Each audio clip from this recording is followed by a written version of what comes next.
আকাশবাণী কলকাতা জেলার চিঠি। নদিয়া থেকে পাঠিয়েছেন আমাদের সংবাদদাতা অনুপম মোদক। নদিয়া জেলায় অঙ্গনওয়াড়ি কেন্দ্রগুলিতে এবার গ্যাসে রান্নার প্রয়াস শুরু হয়েছে। আপাতত জেলার ৩,৩৪৪টি কেন্দ্রে গ্যাস সংযোগ নেওয়ার ব্যবস্থা চলেছে। অঙ্গনওয়াড়ি কেন্দ্রগুলি শিশুদের জন্য পরিবেশ বান্ধব হিসেবে গড়ে তুলতেই এই উদ্যোগ। কাঠের জালে খাবার রান্না করলে অঙ্গনওয়াড়ি কেন্দ্রের মধ্যেও অনেক সময় ধোঁয়া চলে যেত। গ্যাসের কানেকশনের জন্য ইতিমধ্যেই প্রয়াস শুরু হয়েছে। এ বাবদ ১,৫৫,৪৯,০০০ বেশি টাকা বরাদ্দ করা হয়েছে। যে সমস্ত কেন্দ্রের নিজস্ব পাকা ভবন রয়েছে বা স্কুল সরকারি কোনো পাকা ভবনে চলে, সেই কেন্দ্রগুলিকে গ্যাসের মাধ্যমে রান্না করার জন্য চিহ্নিত করা হয়েছে। উল্লেখ্য, জেলায় বর্তমানে মোট ৬,৯৩৪টি অঙ্গনওয়াড়ি কেন্দ্র রয়েছে। এর মধ্যে ২,২৪৮টিতে সম্পূর্ণ পাকা ভবন রয়েছে। পাশাপাশি ৯০টিরও বেশি অঙ্গনওয়াড়ি কেন্দ্রে বর্তমানে আংশিক পাকা ভবন আছে। নদিয়ার কৃষ্ণনগরে হেলেন কেলার স্মৃতি বিদ্যামন্দিরের ২০ শয্যা বিশিষ্ট এক ছাত্রী আবাসের সম্প্রতি শুভ সূচনা করা হলো। ফিতে কেটে এর আনুষ্ঠানিক উদ্বোধন করেন নদিয়ার অতিরিক্ত জেলাশাসক ইজাজ আহমেদ। কেন্দ্রীয় সরকারের সমাজ কল্যাণ দপ্তরের আর্থিক সহায়তায় এবং রাজ্য সরকারের জনশিক্ষা প্রসার দপ্তরের অধীনে প্রাথমিক থেকে নিম্ন মাধ্যমিক স্তর পর্যন্ত বিশেষ চাহিদা সম্পন্ন ছাত্রছাত্রীদের এখানে পঠন পাঠন হয়। এখানে এতদিন ছাত্রদের জন্য পৃথক আবাস থাকলেও ছাত্রীদের জন্য কোনো আবাস ছিল না। ছাত্রী আবাসের জন্য প্রায় ১ কোটি টাকা খরচ হয় বলে বিদ্যালয় সূত্রে জানা গেছে, যা সাধারণ মানুষের দান থেকেই হয়েছে। নতুন ছাত্রী আবাসের নামকরণ হয় শিবব্রত সেনগুপ্ত স্মৃতি ছাত্রীনিবাস।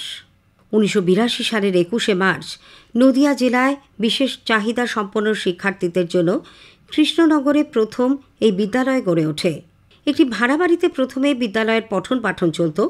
পরবর্তী সময়ে ছাত্রছাত্রীর সংখ্যা বৃদ্ধি পাওয়ায় স্থানীয় কিছু যুবক যুবতীর অক্লান্ত পরিশ্রমে বাড়ি বাড়ি, স্টেশনের প্ল্যাটফর্ম এবং এলাকার বিদ্যালয়গুলির ছাত্রছাত্রীদের কাছ থেকে অর্থ সংগ্রহ করে নিজস্ব বিদ্যালয় ভবন গড়ে তোলা হয়। নদিয়ার রানাঘাট দক্ষিণ বিধানসভার উপনির্বাচনে সম্প্রতি তৃণমূল কংগ্রেস প্রার্থী মুকুটমণি অধিকারী ৩৯,০০০-এরও বেশি ভোটে তার নিকটতম প্রতিদ্বন্দ্বী বিজেপির মনোজ কুমার বিশ্বাসকে পরাজিত করেছেন।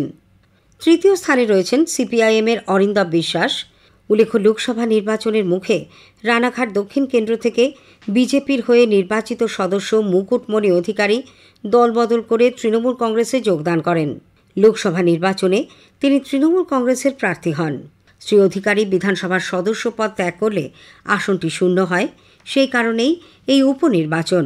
মায়াপুর ইস্কন মন্দিরে ধুমধাম সহকারে উদযাপিত হল রথযাত্রা এবং উল্টো রথ উৎসব।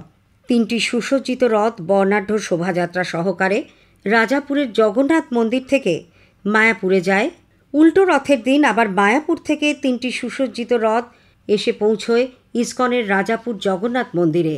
উল্টো রথের সূচনা অনুষ্ঠানে যোগ দেন স্থানীয় সাংসদ জগন্নাথ সরকার, অভিনেত্রী মিমি চক্রবর্তী প্রমুখ। উৎসবে দেশ বিদেশের হাজার হাজার মানুষ যোগ দেন। কৃষ্ণনগরের রথতলার রথ দেখতেও বহু মানুষ সমবেত হন। ২০০ বছরেরও বেশি প্রাচীন হরিণঘাটার নগর উখড়ায় গোপীনাথের রথযাত্রাতেও বহু মানুষের সমাগম হয়।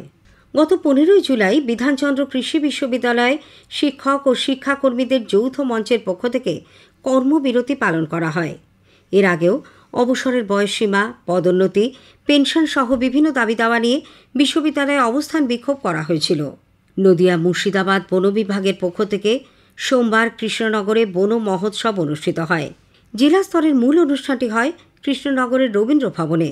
এর আগে সবুজায়নের লক্ষ্যে সচেতনতার বার্তা দিতে এক বর্ণাঢ্য পদযাত্রা বের করা হয়। জেলা পরিষদ প্রাঙ্গণ থেকে পদযাত্রাটি বের হয়, শেষ হয় গিয়ে রবীন্দ্র ভবনে। জেলা পরিষদ প্রাঙ্গণে বৃক্ষরোপণ করেন সভাধিপতি তারান্নুম সুলতানা মীর, জেলাশাসক এস অরুণ প্রসাদ প্রমুখ।